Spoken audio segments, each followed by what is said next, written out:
short, and they are not making it fast. That really was made way too slow. And then the crab tank gets targeted, able to get a kill onto the sculptures, able to get a kill onto another player, and the crab's gonna be able to score so many points, and the last player goes down. That was the Splash-o-matic.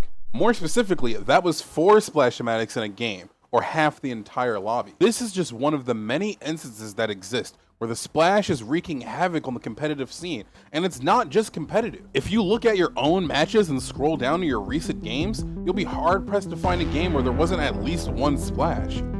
How did we get here? What exactly made the Splash-o-matic the de facto choice for shooters?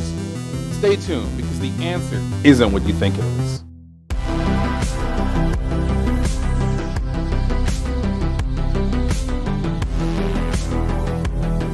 The Splash-o-matic shares a weapon class with some of the strongest weapons in all of Splatoon games, the shooter. Shooters are by far the best weapons in most Splat games, bar none. While other classes like charges or Splatlinks temporarily take a lead, the shooter class is able to take advantage of Splatoon systems more so than any other weapon. With a class filled to the brim with potential meta killers, all it takes is the right hit and you'll have a weapon of mass destruction, and the Splash with the smoking gun.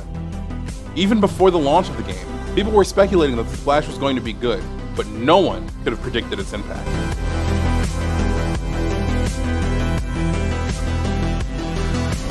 You see, the Splash is more than just his crab tank, although you can't underplay its significance. The crab tank was easily the most overpowered special at the start of Splatoon 3. It was a juggernaut of a special, able to become the best backliner at a moment's notice for an extended period of time.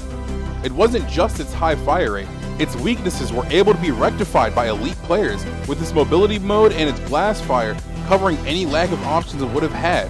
But this wasn't the only reason the Splash was good. Between Splatoon 1 and 3, the Splash has gotten a lot of buffs over its existence. From just between Splatoon 1 and 2, the Splash received both an accuracy buff and dropped a weight class, allowing it to get on top of you easier, stick, and slay you before you had time to react. And in both of these games, the addition of damage up and main power up made its weaker damage less of an issue. In Splatoon 3, these effects were removed, so to compensate, Nintendo gave it the Burst Bomb, one of the most versatile sub-weapons ever since its inception. Perfect accuracy, high speed, adaptability packed into every corner of the Splash-o-matic's kit.